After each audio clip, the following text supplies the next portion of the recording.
Mafia مل والوں نے وہ پیسہ دے دو تو اس کے جواب میں ہمیں مافیا کہا جاتا ہے. تو میں ان سے گزارش کروں گا کہ یہ مافیا نہیں ہے، یہ تو مظلوم طبقہ ہے جس کو ہر سال آپ نچوڑتے ہو، آپ لوٹتے ہو، آپ وہ پیسہ بھی ہم سے وصول کرتے ہو جو ہمیں دیتے ہی نہیں ہو. ہمیں پانی نہیں ملتا ٹیل پہ، ہمیں پانی نہ ملنے کی صورت میں بھی آپ ہمارے سے آبیانے کی مد میں پیسہ لیتے ہو اور بہت بڑی تعداد میں پیسہ لیتے ہو. پھر ہم اسی پانی نہ ملنے کی جب شکایت کرتے ہیں تو پھر ہمیں ہر سال ڈبو دیتے ہو، ہمیں ہر سال اتنا وافر پانی دیتے ہو کہ ہماری فصلیں ڈوب جاتی ہیں. ہم مطالبہ کرتے ہیں کہ یار ہماری فصلیں تباہ ہو گئی ہیں، خدارا ان پہ کوئی نظر ثانی کرو اور ہمارے علاقوں کو آفت زدہ قرار دو. تو اس وقت آپ اپنی تجوریاں سنبھالتے ہو، آپ کہتے ہو کہ ہماری تجوریوں پہ ڈاکہ ڈلنے لگا ہے، یہ بیچارے جو اپنا حق مانگ رہے ہیں کہیں ہماری تجوریاں نہ خالی ہو جائیں. تو پھر آپ ہمیں مختلف ناموں سے اور القابات سے یاد کرتے ہو. یہ روش چھوڑو، ہم تباہ و برباد ہوئے پڑے ہیں، ہماری ہزاروں ایکڑ فصلیں جو ہیں وہ تباہ و برباد ہو گئی ہیں. کوئی ان کے ازالے کی بات کرو، بے شک یہ آسمانی آفات ہیں، ان سے نبٹنا جو ہے وہ ممکن نہیں ہے، لیکن آدمی کوشش تو کرتا ہے، آدمی کوئی منصوبہ بندی تو کرتا ہے، کچھ نہ کچھ تو نظر آئے. آپ کو ریزروائر بنا دیتے تو شاید دریاؤں کا یہ جو بے قابو ہونا ہے اس پہ کچھ کنٹرول خاطر خواہ ہو جاتا. اور ایک چیز سمجھ میں نہیں آتی کہ ہماری حکومت جو ہے وہ آدھا سچ آدھا جھوٹ جو ہے اس پہ لگی ہوئی ہے. کبھی اس نے یہ توجہ نہیں کی، کبھی کہہ دیا جاتا ہے جی کوئی حکومت آتی ہے تو فرما دیتی ہے جی کہ ہمارے تو سارے پائلٹ جو ہیں وہ جاہل ہیں، ان کے پاس لائسنس ہی نہیں ہے، ہماری ایئر لائن پہ پابندیاں لگ جاتی ہیں، ملک اپنے ملک میں ہمیں لینڈ نہیں کرنے دیتے. کوئی حکومت آتی ہے وہ کہتی ہے جی ہمارے تو بیوروکریٹس بڑے کرپٹ ہیں اور وہ پیسہ لوٹ کے اور باہر چلے جاتے ہیں، منی لانڈرنگ کرتے ہیں. تو میں اپیل کرتا ہوں ان سے کہ آپ بالکل ایک کمیونٹی کو ٹارگٹ کر لیتے ہو جو کہ نامناسب ہے. بیوروکریٹس کرپٹ ہوں گے، جو ہیں ان کا نام لو نا یار، جو چند ایک بیچارے ایماندار لوگ ہیں ان کو بھی آپ اسی لسٹ میں لکھ کر اور آپ پورے کا پورا ادارہ، پورے کا پورا جو سسٹم ہے اس کو ہی کرپٹ قرار دے دیتے ہو. آپ اپنے گھر میں بیٹھے ہوئے ہو، اپنے ہی گھر کو آگ لگا دیتے ہو. کبھی سوچا ہی نہیں ہے آپ نے کہ آپ کے اس سیاسی بیان سے یا اس جھوٹی واہ سے اس کا ملک پہ کیا اثر پڑتا ہے، کیا نقصانات ہوتے ہیں. تو ایسی چیزیں تھیں جو آپ کو ہم نے تکلیف دی کہ آپ کے ساتھ شیئر کی جائے، تو وہ ہم نے کی. اور آخر میں ایک دفعہ پھر یہی کہوں گا کہ پاکستان پیپلز پارٹی جن انتخابات کو لڑنے کے لیے جا رہی ہے، ہماری سارے کارکنوں سے اپیل ہے کہ وہ اپنے ذاتی اختلافات بھلا کر اس الیکشن کو اپنی ریوائیول کا الیکشن سمجھ کے لڑیں. انشاءاللہ تعالی اللہ کامیابی بھی دے گا اور پاکستان پیپلز پارٹی ہی اس ملک کا واحد جو ہے وہ تمام چیلنجز کا مقابلہ کر سکتی ہے اور واحد حل ہے. بہت شکریہ، بہت مہربانی جی.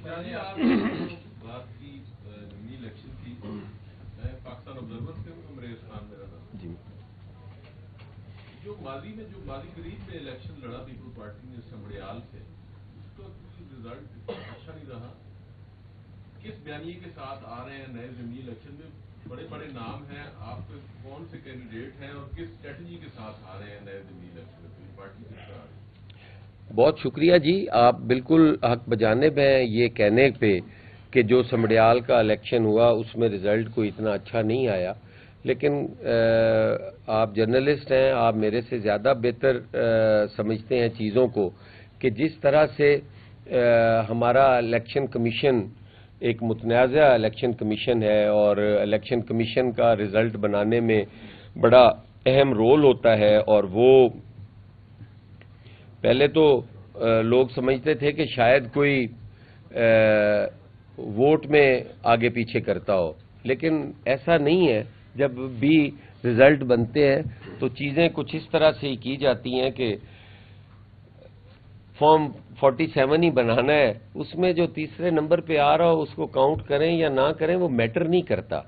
اب ہمارے پاس کئی ایسے فارم 45 موجود ہیں جن کے اوپر اگر ایک جگہ پہ ہمارے 90 ووٹ ہیں لیکن اس فارم 45 کے اوپر ہمارے 9 ووٹ لکھے ہوئے ہیں. فارم 45 پہ 90 ہیں، فارم 47 جو ہم نے ٹوٹل الیکشن کمیشن سے جو رزلٹ لیا اس پہ 9 ووٹ ہے. تو یہ اس قسم کا ہے. میں اس کو ان فگرز کو ایسے سمجھتا ہوں کہ جب بھی انہوں نے یہ کیا تو انہوں نے وہ تیسرے نمبر والے کو کیا ہی نہیں ہے. ان کے لکھیں نہ لکھیں، فرضی لکھ دیں، کس نے جانا ہے؟ کوئی حلقہ کھلوانے کی پوزیشن میں ہے، نہ ری کاؤنٹنگ کی پوزیشن میں ہے، نہ کوئی ہے. تو اس میں اگر میں سمجھتا ہوں کہ پاکستان پیپلز پارٹی نے گین کیا. ہم نے جنرل الیکشن میں 2000 ووٹ لیا، اب ہمارا 7000 ووٹ تھا، جو کہ ہم یہ سمجھتے ہیں کہ ہمارا 12-13 ہزار ووٹ تھا. لیکن میں اس کو اس نظر سے دیکھتا ہوں کہ پاکستان پیپلز پارٹی وہاں پہ متحرک ہوئی، پاکستان پیپلز پارٹی لوگوں کے پاس گئی، انہوں نے الیکشن لڑا. یہ ایک انتخابی عمل تھا، ایک ایکٹیویٹی تھی جس میں پاکستان پیپلز پارٹی نے پارٹیسپیٹ کیا. اب اگر ووٹوں کی بنیاد پہ آپ یہ کہہ دیں تو 88 کے الیکشن میں ہمارے ساتھ کیا ہوا؟ پھر ہمیں تو اس وقت ہی چھوڑ دینی چاہیے تھی سیاست. ہم سڑکوں پہ ہم موجود تھے لیکن پارلیمان میں کوئی اور موجود تھا. اور پھر بی بی نے 17 ووٹوں کے ساتھ بھی اپوزیشن کی. ہم تو آج خاصی تعداد میں ہیں. تو پیپلز پارٹی جو ہے اس کو آپ ایک سیاسی جماعت سمجھ کے اس کو کریں. یہ نہ کریں کہ یار آپ نے ووٹ کم لیے ہیں تو اب آپ کو لڑنے کا حق نہیں ہے. ہم ایک نظریاتی جماعت ہے. ووٹ کم ہوتے ہیں، کبھی بڑھ جاتے ہیں، کبھی نظریات کمزور پڑ جاتے ہیں، نظریات ختم تو نہیں ہو جاتے. کسی وقت بھی وہ ان کی ریوائیول ہو سکتی ہے. پیپلز پارٹی انشاءاللہ تعالی کم بیک کرے گی. جی میں نے آپ سے سوال پوچھ رہا تھا کہ پاکستان جو ہے آپ بار بار کہتے ہیں کہ پاکستان کے مفاد کی خاطر یہ کس چیز کا نام مفاد رکھا ہوا ہے؟ یہ جو 4-5 جرنلز ہیں ان کا نام پاکستان کا مفاد ہے. بجلی کم ہوئی، آج بھی وہ اناؤنس ہوا فیڈرل گورنمنٹ جس سے آپ سپورٹ کر رہے ہیں، اتنا ہی بل آ گئے. چینی کی قیمت آسمانوں پہ چلی گئی. ٹھیک ہے، پیپل پارٹی نے کبھی بھی پریشر نہیں ڈالا. پیپل پارٹی ہمیں ایسا لگتا ہے کہ اپنے مفادات کی خاطر کہ ہمیں حلقوں میں پیسے دے دو، فلاں کر دو، عوامی مفاد پیپل پارٹی کے صحیح نظر نہیں آ رہا. یہ تھوڑا سا ایکسپلین کر دیں. بالکل جی، یہ آپ کا حق ہے. آپ ایک سوچ رکھتے ہیں، وہ آپ کا حق ہے. میں بھی پاکستانی ہوں، مجھے بھی پورا حق ہے کہ میں اپنی ایک سوچ رکھتا ہوں. پاکستان پیپلز پارٹی نے ہمیشہ ایشوز کی بات کی ہے. اور آپ اگر ٹکراؤ چاہتے ہیں وہ آپ کا حق ہے، آپ ٹکرائیں. مجھے تو آپ کے ٹکراؤ سے کوئی غرض نہیں ہے.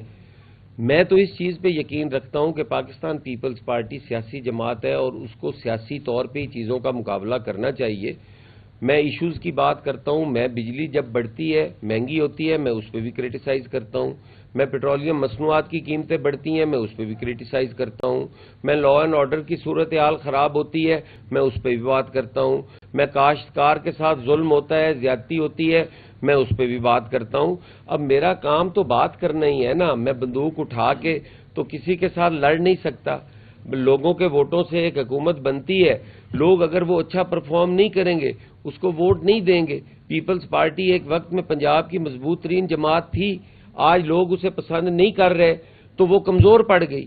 تو یہ تو لوگوں کے پاس اختیار ہے، یہ میرے پاس اختیار تو نہیں ہے. میرے پاس تو بات کرنے کا اختیار ہے. میں وہ بات کرتا ہوں، ایشوز کی بات کرتا ہوں. ہمیشہ ایشو بیسڈ پالیٹکس کرتی ہے پیپلز پارٹی. کیا چیئرمین بلاول بھٹو زرداری ایشوز پہ بات نہیں کرتے؟ کیا چیئرمین بلاول بھٹو نے جنگ کے دنوں میں بات نہیں کی؟ ماں سوائے چیئرمین کے کوئی بندہ بات کر رہا تھا؟ انٹرنیشنل فورم پہ جا کے جو مقدمہ چیئرمین بلاول بھٹو زرداری نے لڑا، کوئی اس طرح سے کسی نے وہ مقدمہ لڑا یا کسی نے پریزنٹ کیا؟ تو پاکستان پیپلز پارٹی کو یہ کہہ دینا کہ پیپلز پارٹی جو ہے وہ بات ہی نہیں کرتی، میرا خیال ہے یہ ان ذہنوں کی سوچ ہے جو ذہن یہ چاہتے ہیں کہ پیپلز پارٹی حکومت سے باہر آ جائے، یہ سسٹم جو ہے یہ ختم ہو جائے، اس سسٹم کو ڈی ریل کر دیا جائے، اس ملک کے اندر ایک لمبی آمریت آ جائے، اس ملک کے اندر کوئی تیسری قوت آئے. تو ہم ان ذہنوں کی تو نہ نمائندگی کرتے ہیں، نہ ہی ہم ان ذہنوں کے ساتھ چل سکتے ہیں. ہم تو سیاستدان ہیں، سیاسی معاملات کو سیاسی انداز میں ہی حل کر سکتے ہیں. آپ نے پیپلز پارٹی ہمیشہ جو ہے آپ کہتے ہیں اصولوں کی سیاست